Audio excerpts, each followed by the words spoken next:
সপ্তম শ্ৰেণী মৰমৰ ছাত্ৰ-ছাত্ৰীসকল তোমালোক আটাইলৈ প্ৰীতি আৰু শুভেচ্ছা জনাইছো। আজি তোমালোকৰ 11 নম্বৰ অধ্যায়ৰ পৰিসীমা আৰু কালি সেই পাঠটো হাতত লৈছো। আশা ৰাখিছো তোমালোক আটাই খুব মনোযোগেৰে এই পাঠ গ্ৰহণ কৰিবা। আসুন আমি ভিডিঅটো আৰম্ভ কৰো। তোমালোকে ইতিমধ্যে ষষ্ঠ শ্ৰেণীত সামান্তৰিক বৰ্গ আয়ত ৰম্বাস এইবিলাক চিত্ৰৰ কেনেদৰে পৰিসীমা উলিয়াই বা কালি উলিয়াই কিছু পৰিমাণে শিকিছা। এই পাঠত তোমালোকে সেই চিত্ৰবোৰৰ এক বিস্তৃত ব্যাখ্যা বা বিভিন্ন ধৰণৰ সামান্তৰিকৰ বা বিভিন্ন ধৰণৰ চতুৰ্ভুজৰ কালি কেনেদৰে উলিয়াই শিকিব পাৰিবা।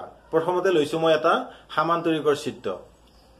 সামান্তৰিক বুলি ক'লে তোমালোকে জানা যে ইয়াৰ বিপৰীত বাহুবিলাক সমান্তৰাল। ইয়াৰ বিপৰীত বাহু এই বাহুটোৱে সমান্তৰাল আৰু এই বাহুটোৱে সমান্তৰাল। এই ধৰণৰ চিত্ৰ কোৱা হয় সামান্তৰিক। এতিয়া এইটো এটা সমান্তৰাল আৰু এইটোৱে এই বাহু দুটা সমান্তৰাল, এই বাহু দুটা সমান্তৰাল আৰু ইহঁতৰ মাজৰ যিটো দূৰত্ব, আমি যদি ইয়াত এডাল লম্ব টানো, মাজৰ যিটো দূৰত্ব সেই দূৰত্বটোক আমি উচ্চতা বুলি ক'ব পাৰো। অৰ্থাৎ এই সামান্তৰিকটোৰ উচ্চতাটো হৈছে এইখিনি আৰু ইয়াক আমি পিছত h আখৰেৰে বুজাম। তোমালোকে সেইটো মনত ৰাখিবা। এই সামান্তৰিকটোৰ এতিয়া যদি আমাক কালি উলিয়াব দিয়ে, সামান্তৰিকটোৰ কালি কিমান হ'ব সেই কথাটো যদি আমাক সোধে, তেতিয়াহ'লে আমি এটা সূত্ৰ লিখিব লাগিব। এই সামান্তৰিকটোৰ যিটো ভূমি, এইটো হৈছে ভূমি। এতিয়া ভূমি আকৌ কাক বোলে মই আগতে শিকাইছো, যাৰ ওপৰত এনেদৰে আমি লম্ব আঁকো সেইটোকে কোৱা হয় ভূমি। গতিকে এইটো হৈছে এটা ভূমি। এতিয়া এই সামান্তৰিকটোৰ যদি কালি উলিয়াব লাগে, তেতিয়াহ'লে আমি লিখিম সামান্তৰিকৰ কালি সমান ভূমি পূৰণ উচ্চতা। তোমালোকে বুজি পালা নহয়? এনেকুৱা ধৰণৰ সামান্তৰিকৰ চিত্ৰত কিছুমান যোগ দিয়া থাকিব তোমালোকৰ। সেই যোগবিলাক লৈ সেই সামান্তৰিকটোৰ কালি উলিয়াব লাগিব। যেনে ধৰা এই সামান্তৰিকটোৰ ভূমি দিলে 10 চেণ্টিমিটাৰ আৰু উচ্চতা দিলে 4 চেণ্টিমিটাৰ। এতিয়া এই সামান্তৰিকটোৰ কালি উলিয়াব দিলে কিমান হ'ব? আমি সূত্ৰমতে পাইছো 4 পূৰণ 10 বৰ্গ চেণ্টিমিটাৰ সমান 4 দুগুণ 40 বৰ্গ চেণ্টিমিটাৰ। এই ধৰণে আমি সামান্তৰিকৰ কালি উলিয়াব লাগিব। এতিয়া সামান্তৰিকৰ কালি উলিওৱা যিটো সূত্ৰ, সেই সূত্ৰটো পুনৰ বিবেচনা কৰিম। আমি পালো সামান্তৰিকৰ ভূমি পূৰণ উচ্চতা সমান সামান্তৰিকৰ কালি। অৰ্থাৎ কি কৰিলো, মই সূত্ৰটো বিপৰীত পক্ষত লিখিলো। অৰ্থাৎ সোঁফালৰখিনি বাওঁফালে বা বাওঁফালৰখিনি সোঁফালে লিখিলো। ভূমি পূৰণ উচ্চতা মানে হৈছে সামান্তৰিকৰ কালি। ইয়াৰ পৰা যদি অকল উচ্চতা জানিব খোজো, উচ্চতা সমান কিমান বুলি কওঁ, তেতিয়াহ'লে ভূমিটো ইয়াত হৰণ হৈ আহিব। তোমালোকে সেইটো নিশ্চয় জানা। সমান চিনৰ যদি বাওঁফালে পূৰণ হৈ থাকে, সোঁফালে আহিলে হৰণ হয়। সেইটো তোমালোকে জানা। অৰ্থাৎ যদি কেতিয়াবা এনেকুৱা এটা প্ৰশ্ন দিয়ে, সামান্তৰিকটোৰ কালি দিয়ে আৰু ভূমি দিয়ে, তোমালোকক উলিয়াবলৈ দিয়ে উচ্চতা, তেতিয়া এই ধৰণৰ সূত্ৰটো ব্যৱহাৰ কৰিব পাৰিবা। উচ্চতা নিদি যদি তোমালোকক ভূমি উলিয়াবলৈ দিয়ে, তেতিয়া কি লিখিম আমি? ভূমি সমান ওপৰত একেই হ'ব সামান্তৰিকৰ কালি আৰু তলত হ'বগৈ উচ্চতা। অৰ্থাৎ সূত্ৰটো তোমালোকে এনেদৰে মুখস্থ ৰাখিব পাৰা। সামান্তৰিকৰ কালি দুয়োটাতে একে থাকিব। উচ্চতা বিচাৰিলে তলত ভূমি আহিব আৰু ভূমি বিচাৰিলে তলত উচ্চতা আহিব।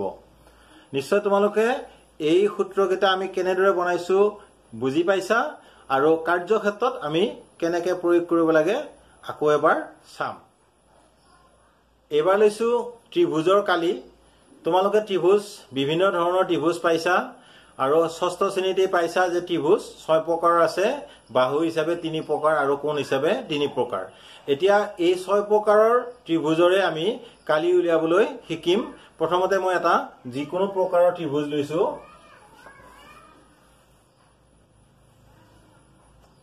ত্ৰিভুজটোৰ নাম দিলো ABC। এই ত্ৰিভুজটো কি প্ৰকাৰৰ ত্ৰিভুজ সেইটো যোগ কৰিলেহে বুজা যাব, আমি এতিয়া ক'ব নোৱাৰিম।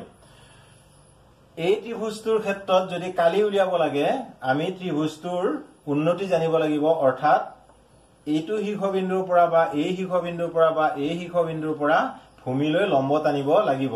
এতিয়া এইটো শীৰ্ষবিন্দুৰ পৰা BC ভূমিলৈ আমি লম্ব টানিলো। এইডালৰ নাম দিম আমি উন্নতি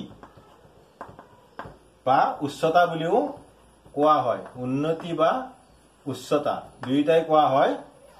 আৰু উন্নতিডাল যাৰ ওপৰত আছে লম্ব হৈ সেইডালৰ নামেই হ'ব ভূমি। সেইটো তোমালোকে খুব সুন্দৰকৈ বুজিলা। এতিয়া ত্ৰিভুজটোৰ যদি কালি উলিয়াব লাগে তেতিয়া ত্ৰিভুজৰ কালি সমান আমি লিখিম 2/1 পূৰণ ভূমি পূৰণ উন্নতি। এইটোৱে হৈছে ত্ৰিভুজৰ কালি উলিওৱা সূত্ৰ। ইয়াত ভূমি আৰু উন্নতিৰ লগত আমি এটা হাফ বা 2/1 পূৰণ কৰিব লাগিব। এনেকুৱা ধৰণৰ প্ৰশ্ন তোমালোকক দিব, এটা ত্ৰিভুজৰ উন্নতি 8 সেণ্টিমিটাৰ আৰু ভূমি 15 সেণ্টিমিটাৰ। ত্ৰিভুজটো কালি উলিওৱা। তেতিয়া আমি কি কৰিম, ত্ৰিভুজটো কালি হ'ব 2/1 পূৰণ 8 পূৰণ ভূমি আছিলে 15 পূৰণ 8 বৰ্গ সেণ্টিমিটাৰ সমান 2ৰে 8ক কাটা যাব 4 বাৰ, 4 15 60 বৰ্গ সেণ্টিমিটাৰ। অৰ্থাৎ এনেকুৱা যেতিয়া ত্ৰিভুজ হয় যাৰ উন্নতিৰ দিশ 8 সেণ্টিমিটাৰ আৰু ভূমিৰ দিশ 15 সেণ্টিমিটাৰ, তেনেকুৱা এটা ত্ৰিভুজৰ কালি হ'ব 60 বৰ্গ সেণ্টিমিটাৰ। নিশ্চয় তোমালোকে এনেধৰণে ইয়াৰ পিছৰ অংকসমূহ উলিয়াব পাৰিবা। এতিয়া ত্ৰিভুজৰ যিটো এইমাত্ৰ আমি সূত্ৰ পালো, কালি উলিওৱা সূত্ৰ, সেই সূত্ৰটোক পুনৰ বিবেচনা কৰিম। চোৱাচোন, ত্ৰিভুজৰ কালি সমান ভূমি পূৰণ উন্নতি আমি এনেদৰে পালো। এতিয়া এই সূত্ৰটোক যদি আমি এইফালৰখিনি এইফালে আৰু এইফালৰখিনি সেইফালে নি লিখো, তেতিয়াহ'লে লিখিব পাৰিম ভূমি পূৰণ উন্নতি সমান ত্ৰিভুজৰ কালি। এনেকৈ লিখিলো। এতিয়া উন্নতি কিমান লিখিম, উন্নতি সমান হ'ব ত্ৰিভুজৰ কালি আৰু তলত হ'ব ভূমি।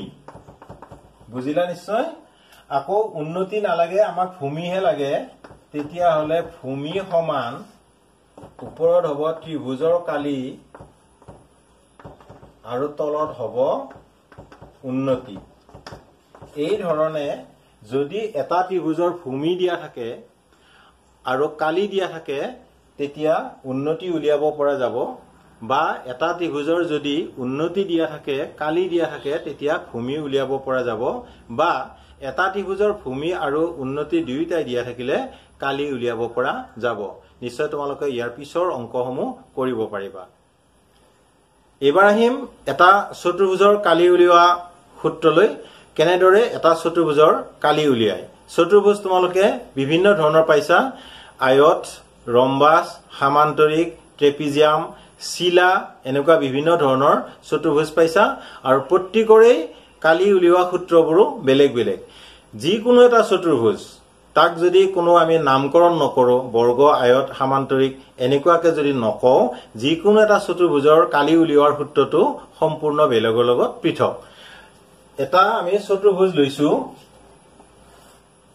এনেকুৱা ধৰণে এটা চতুৰ্ভুজ ললো, আৰু এই চতুৰ্ভুজটোৰ তোমালোকে জানা ইয়াৰ পৰা ইয়ালৈকে যদি আমি টানো, এইডালক কোৱা হয় কৰ্ণ আৰু ইয়াৰ পৰা ইয়ালৈকে যদি আমি টানো এইডালকো কোৱা হয় কৰ্ণ অৰ্থাৎ এটা চতুৰ্ভুজৰ দুডাল কৰ্ণ থাকে এতিয়া এই কৰ্ণডাল আমি বিবেচনা নকৰো কেৱল এই কৰ্ণডালৰ কথা কম এই কৰ্ণডালৰ ওপৰত যদি আমি এনেকে এটা লম্ব টানো তোমালোকে দেখিছা এইটো 90 ডিগ্ৰী হৈছে আকৌ ইয়াৰ পৰা এই শীৰ্ষবিন্দুৰ পৰা ইয়াত যদি এডাল আমি লম্ব টানো এই লম্ব দুডালৰ নাম হৈছে শাখা লম্ব মনত ৰাখিবা এইডালৰ নাম হৈছে শাখা লম্ব ইহঁত দুইডালৰ নাম শাখা লম্ব আৰু এইডালৰ নাম ইতিমধ্যে কৈছো কৰ্ণ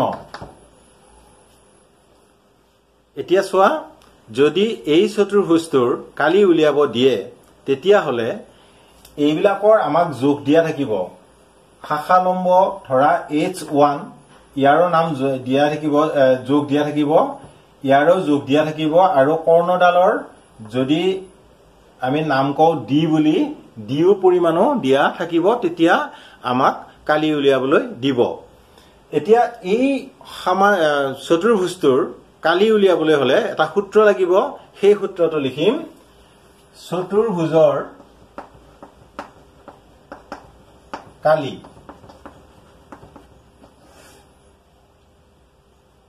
দুই ভাগৰ 1 পূৰণ শাখা লম্বৰ সমষ্টি তোমালোকে ইয়াতে শাখা লম্বৰ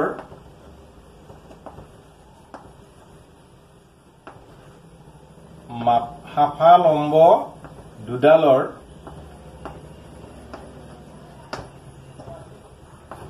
মাপৰ সমষ্টি মানে যোগফল পূৰণ উচ্চতা এইটো পূৰণ উচ্চতা নহয় এইটো কৰ্ণ পূৰণ কৰ্ণ বুজিলা নিশ্চয় চতুৰ্ভুজৰ কালি বিভাগৰ 1 পূৰণ শাখা লম্ব দুডালৰ সমষ্টি পূৰণ কৰ্ণ অৰ্থাৎ এই কৰ্ণডালৰ যোগ এতিয়া আমি এইটো সূত্ৰ হিচাপে লিখিলে half into h1 into h1 plus h2 into d আমি এনেদৰে লিখিব পাৰিম তোমালোকে বাৰু এইটো বুজা নাইনে নিশ্চয় বুজিছা আৰু এই ধৰণে যদি যোগ দিয়া থাকে শাখা লম্বৰ যোগ বা কৰ্ণৰ যোগ দিয়া থাকে তেতিয়া আমি সেই চতুৰ্ভুজটো কালি উলিয়াব পাৰিম আহক আমাৰ ইয়াৰ পিছত অনুশীলনী আছে অনুশীলনীত আমি নিশ্চয় বিস্তৃতভাৱে বুজিবলৈ চেষ্টা কৰিম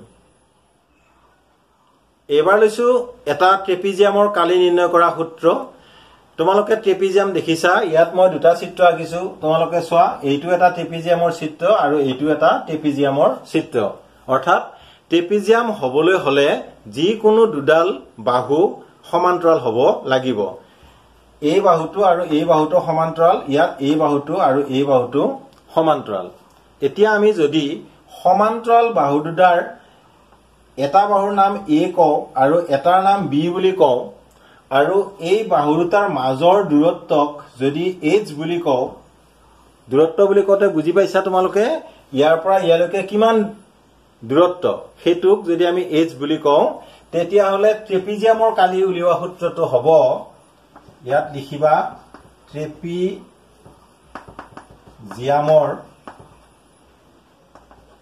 কালি সমান হাফ ইনটু সমান্তৰাল বাহু দুটাৰ সমষ্টি a plus b into h তোমালোকে মন কৰিবা এতিয়া এই সমান্তৰিকটোৰ কালি উলিয়াবলৈ হলে বিভাগৰ 1 এটা তোমালোকে প্ৰথমতে দিব লাগিব যেটো আমি ত্ৰিভুজত দিছিলো বিভাগৰ 1 পূৰণ সমান্তৰাল বাহু দুটাৰ সমষ্টি পূৰণ উচ্চতা বা সমান্তৰাল বাহু দুটাৰ মাজৰ দূৰত্ব হৈ গল এতিয়া এনেকুৱা ধৰণৰ কিছুমান আমি প্ৰশ্ন পাম যত কি কব এই বাহুটোৰ দিশ 10 সেন্টিমিটাৰ এই বাহুটোৰ দিশ 8 সেন্টিমিটাৰ ইহতৰ মাজৰ দূৰত্ব 4 সেন্টিমিটাৰ এই ট্ৰেপিজিয়ামটোৰ কালি উলিয়াব লাগে একেবাৰে সহজ ইয়াত উলিয়াই দেখুৱাইছো মই এটো is equal to half into 10 plus 8 into 4 is equal to half into 10 18 হ'ব পূৰণ 4 এতিয়া 2 ৰে 18 ক 9 বাৰ যাব এনেকে 2 ৰে 18 কাটিলে 9 বাৰ যাব 4 9 গুণ 36 অৰ্থাৎ 36 বৰ্গ সেন্টিমিটাৰ হ'ব ইয়াৰ কালি তোমালোকে হেইটো আকৌ নাপাহৰিবা কালি বুলি ক'লে বৰ্গ শব্দটো তোমালোকে ৰাখিবা নিশ্চয় তোমালোকে এটো বুজি পাইছা ইয়াৰ পিছত আমি আকৌ অংক কৰিব লাগিব এবাৰ আইছো ৰম্বাসৰ কালি নিৰ্ণয় কৰা সূত্ৰলৈ তোমালোকে ৰম্বাস নিশ্চয় দেখিছা বৰ্গৰ পৰাই ৰম্বাসৰ সৃষ্টি হয় সেই কথাটো তোমালোকে জানা অৰ্থাৎ বৰ্গ আৰু ৰম্বাস প্ৰায় দেখাত একে নহলেও ইয়াৰ চৰিত্ৰবিলাক কিছু পৰিমাণে মিলে কেনেকুৱা ধৰণৰ চোৱা এইটো এটা বৰ্গ অৰ্থাৎ ইয়াৰ চাৰিটা বাহু সমান আকৌ এই বৰ্গটোক যদি অলপমান এনেদৰে তোমালোকে বেকা কৰি দিয়া এই কোণাটো যদি এইফালে লৈ যোৱা তেতিয়া এই কোণাটো ইয়ালৈকে আহিব আৰু এইখিনি যদি মুছি দিয়া এতিয়া সেই বৰ্গটোৱে হৈ গল এটা ৰম্বাস বুজিলানে তোমালোকে বৰ্গৰ পৰাই যে ৰম্বাস সৃষ্টি হয় এই ৰম্বাসটোৰ এতিয়া কালি উলিয়াব লাগে আমি প্ৰথমতে ইয়াতে এডাল কৰ্ণ আঁকিলো আৰু ইয়াতে এডাল কৰ্ণ আঁকিলো বুজি পাইছা তোমালোকে এই ৰম্বাসটোৰ যদি কালি উলিয়াব লাগে তেতিয়া হলে কৰ্ণডালৰ এডালৰ দৈৰ্ঘ্য যদি h1 আৰু আনডালৰ দৈৰ্ঘ্য আমি h2 বুলি কওঁ তেতিয়া হলে এই ৰম্বাসটোৰ কালি হ'ব সমান half into h1 into h2 আমি